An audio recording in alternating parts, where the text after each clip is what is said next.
Կառավարության որոշմամբ լրացուցիչ ֆինանսավորում է հատկացվում արտահանման աջակցության երկու պետական միջոցառումների իրականացմանը։ Խոսքը ջերմատնային արտադրանքի, նաև թարմ մրգերի, սննդամթերքի և խմիչքների արտահանման խթանման ծրագրերի մասին է, որոնք ընդունվել էին այս տարվա հունիսին, արտահանման շուկաների դիվերսիֆիկացման նպատակով։ Միջոցառման իրականացման համար հունիս ամսին առաջացած պարտավորությունների կատարման նպատակով անհրաժեշտ է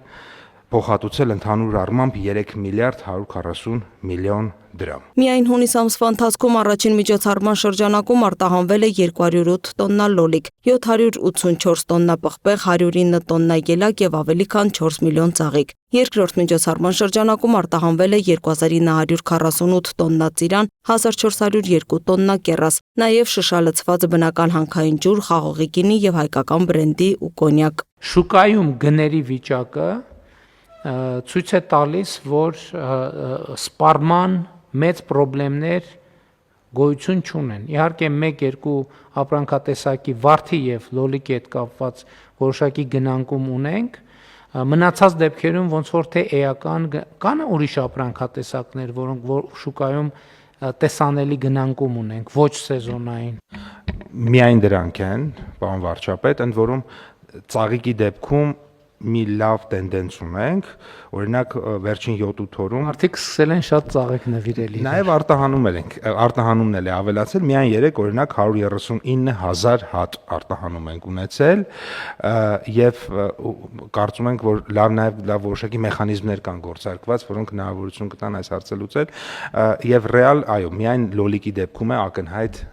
գնանկումը։ Կառավարությունը հաստատել է նաև առողջության համընդհանուր ապահովագրության համակարգում բոնուսային միավորների հաշվարկման եւ կիրառման կարգը։ Նոր մեխանիզմը նախատեսում է առողջ ապրելակերպը խրախուսելու նպատակով բոնուսային միավորների հաշվարկման, փոխանցման եւ դրանց միջոցով անկանխիկ վճարումներ կատարելու ընթացակարգեր։ Կառավարությունում ակնկալում են, որ համակարգը կխթանի կանխարգելիչ վարքագիծը, կնպաստի հիվանդությունների վաղ հայտնաբերմանը եւ առողջության համընդհանուր ապահովագրության արդյունավետ գործարկմանը։ Երբ ապահովագրված անձը հանդես է գալիս որպես կամավոր անհատույց արյան դոնոր կամ առողջության առաջնային պահպանման բժշկի կողմից գրանցում են անձի առողջ ապրելակերպին միտված պարբերաբար բարելավող ցուցանիշներ, օրինակ մարմնի զանգվածի ինդեքսի նորմավորում, ծխելուց հրաժարում եւ այլն, ապա այդ դեպքում կիրառվում են նաեւ բոնուսների նկատմամբ լրացուցիչ գործողություններ, որոնք ավելի մանրամասն մենք սահմանենք արդեն եւ ընթացակարգերը եւ բոնուսների չափերը առողջապահության նախարարի հրամանով։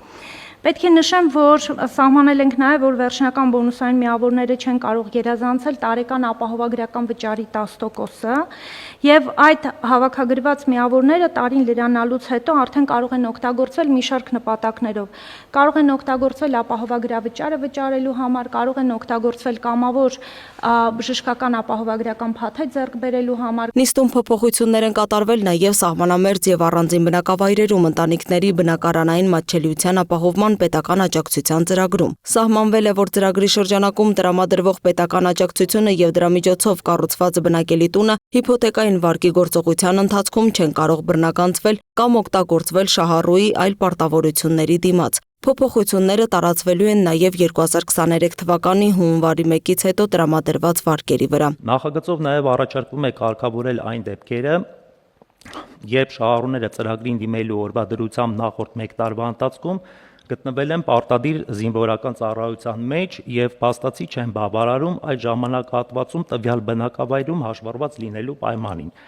Այս դեպքում առաջարկվում է տվյալ բնակավայրում հաշվառված լինելու հանգամանքը ստուգել նախքան զորականչվելը նախորդ 1 տարվա համար։ Հաշվի առնելով նաեւ այն, որ բնակարանը մեր պայմանով մի X ժամանակ չի կարող օտարվել, ճիշտ է, մոտավորապես 10 տարի, թե 20 տարի, 10 տարի 10 տարի չի կարող օտարվել եւ վարկը փաստացի վերցնում է կառավարությունը եւ փաստացի փակում է կառավարությունը, այս դեպքում մենք մտածեցինք, որ սոցիալական որոշակի խմբերի համար, ովքեր սահմանամերձ գյուղերում են եւ այլն,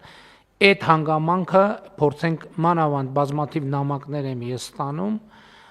եւ նախարարությունն էլ ենթադրում եմ մենք որպեսզի այս խնդիրը շրջանցենք, այսինքն չկապենք մեկը մյուսի հետ, հույս ունենալով, որ նաև մարդկանց այս սոցիալական աջակցությունը կխթանի նաև, որ հետագայում իրենց պարտավորությունները պատշաճ կատարեն կամ անկախ ամեն ինչից սահմանամերձ բնակավայրում ունենան տուն եւ կարողանան այդտեղ ապրել։ Լուսինե Գրիգորյան, Free News, Ազատ լուրեր։